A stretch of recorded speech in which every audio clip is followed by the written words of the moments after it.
What's up, movie fans? So The Mandalorian Season 2 is finally all out. I've been waiting for the past 8 weeks to review this because I wanted to wait until it was all out. I don't like reviewing each individual episode. I like just reviewing the whole season when the whole thing came out. So today is my review of every episode. Today I am going to be ranking each episode of this season. That's the same thing I did with season 1. I'm going to be ranking each episode, and through that I'm going to be able to give you my thoughts through this whole season. Man, this season was crazy. We have a lot to talk about here.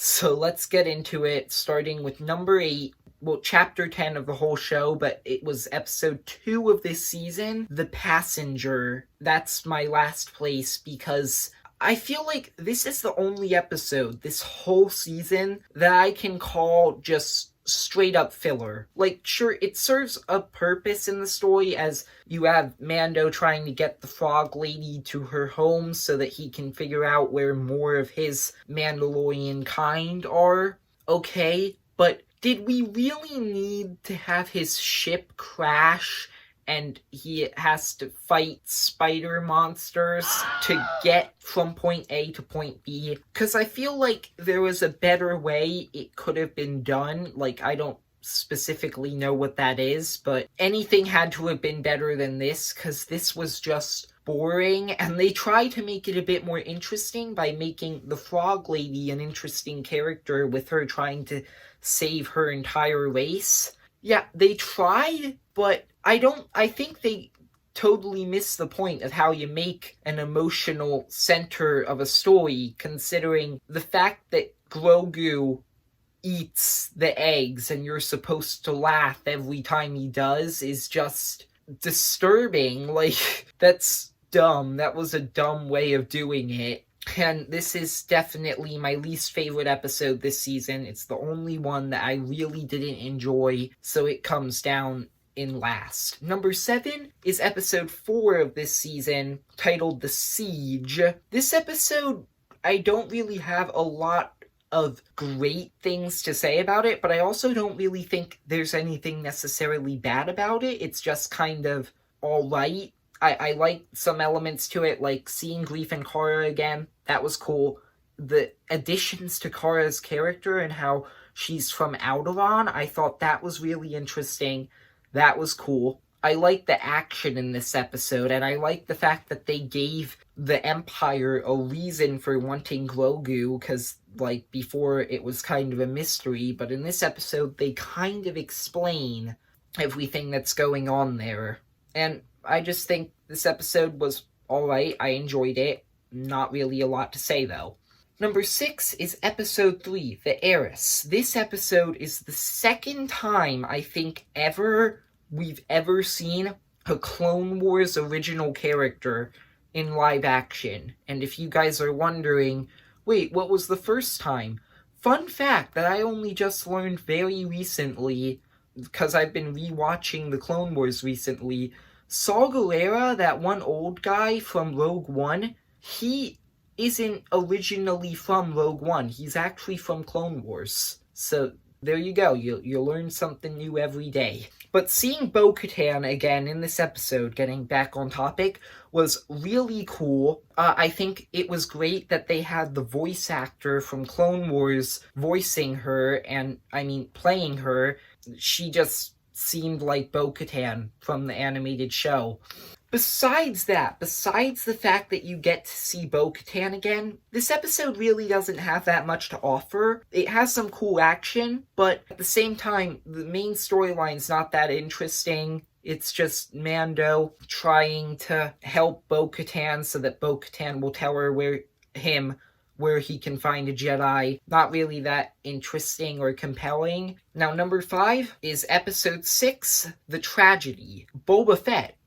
Oh, holy crap, Boba Fett didn't die in Return of the Jedi. Wow.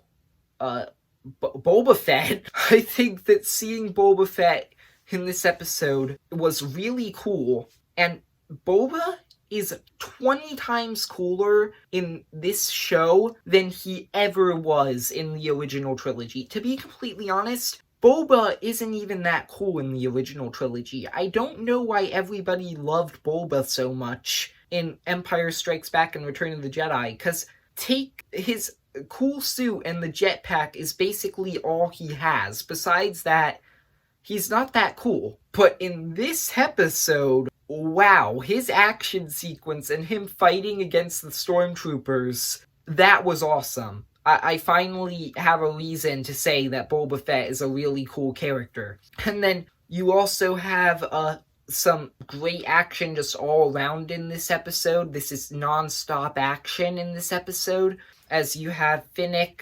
Boba Fett, and Mando defending the child Grogu against this huge army of stormtroopers. It was really fun. I think it was pretty good episode, and I don't really have anything negative to say about it besides I like the other 4 more. So number 4, episode 1, the first episode of season 2, titled The Marshal. This episode teased Boba Fett. This was where we first got the teases for Boba Fett with his armor, and I think that Cobb Vanth, the person wearing the armor, was a pretty interesting character. Not really one of my favorites in The Mandalorian, but he was cool. I like the action sequence against the Crate Dragon in this episode. I think the Crate Dragon was just super freaky. I like the idea of making the Tusken Raiders actual characters. I don't know why that is so interesting to me, but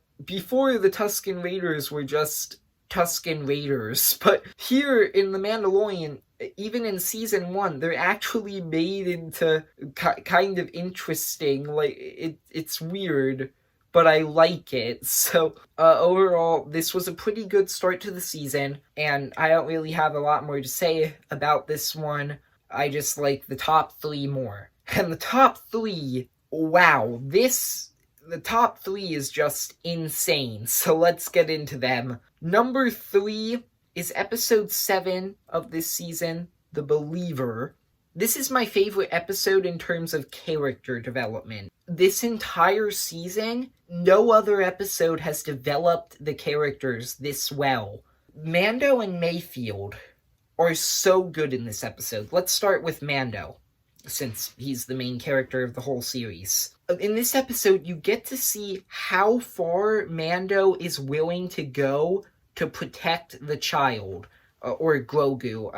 Grogu, I'm having a hard time getting used to Grogu. I know that most people are, but yeah. You see him taking off his helmet and literally betraying the code that he's lived by for his entire life since he's been a child to save his child, Grogu. And I think that was extremely interesting, and it was such a good scene. It was executed so well. I loved it. And then you have Mayfield, who arguably in this episode is even more impressive than Mando, because Mando's the main character of the entire show. Developing him over this whole show, I'm not saying it's been easy, but obviously he's had a lot more time. With Mayfield, before this episode, he had one other episode in season 1, and it happens that that's my least favorite episode of that season.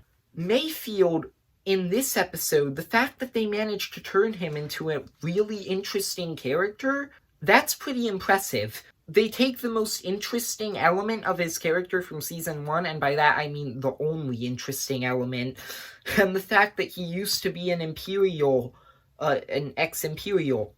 They make that into this really compelling character. In this episode, you have him rejecting the life that he used to have in the Empire by killing his Imperial commander, who honestly, that guy, his Imperial commander who he shot, that guy was just pure evil. Honestly, his speech genuinely made me just want to jump through the screen and punch him in the face.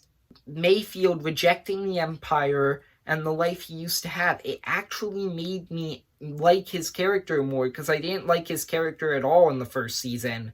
I didn't care for him at all. But here, he's really, really well developed. So episode 7 is a great episode, but I feel like most people expected the top 2. So let's just get into them. Number 2, episode 5, The Jedi. Ahsoka. Holy crap, Ahsoka.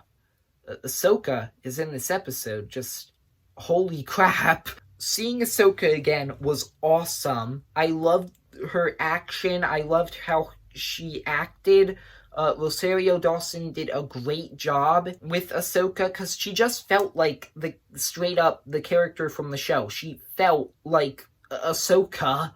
They did a really good job with her personality. Like I said, I really liked a lot of the action involving her, and she's not the only thing this episode has to offer, like with the Bo-Katan episode. I'm sorry, but that episode, the only thing that one really has to offer is Bo-Katan.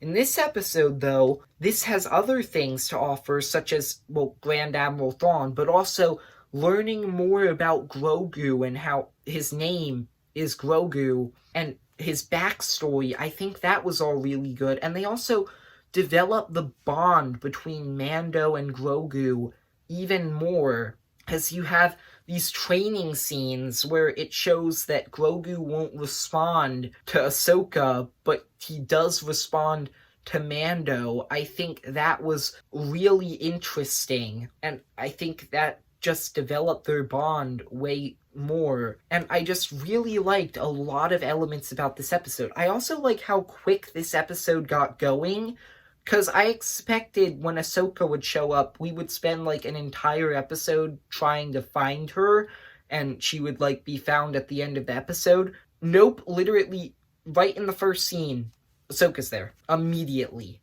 I love that. I just really like this episode. But this episode and every other episode in this season, same exact thing happened with the first season. All of it was topped when we got to the finale.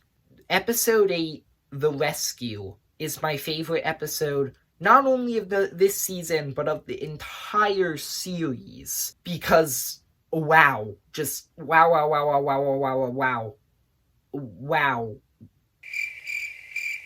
Wow. You have, on the one hand, you have this really cool action sequence between Cara, Finnick, Bo-Katan, and her sidekick, who I don't know the name of, fighting this army of stormtroopers, plowing through them through the hallways of the ship. I think that was a pretty entertaining action sequence, especially the part of that action sequence where they're on this bridge and a bunch of stormtroopers come out, and Bo-Katan and her sidekick, I don't know her name, jump off the bridge, and then Cara and Finnick take care of the stormtroopers. More stormtroopers come out and surround Cara and Finnick, and then Bo-Katan and her sidekick just fly up and kill them all. I thought that was funny, that was cool, that was pretty well choreographed is what I'm trying to say. Then, on the other hand, you have Mando fighting the Dark Trooper, who, the Dark Troopers were really cool and really scary. Like, while I was watching Mando fight the Dark Trooper, I was like, how are they supposed to beat this thing? He's blaster-proof, he's fire-proof, just how are they supposed to beat him? I thought that was really terrifying. And then you have Mando in his final duel against Moff Gideon. That was pretty cool. And then you get to the end of the episode, where they bring one of the most iconic characters in all of Star Wars into the show. You all know who I'm talking about. Bib Fortuna. Oh my gosh, I cannot believe they brought him back. He's like the coolest character ever. In Return of the Jedi, he was just the best character in that movie, the best part, like Bib Fortuna.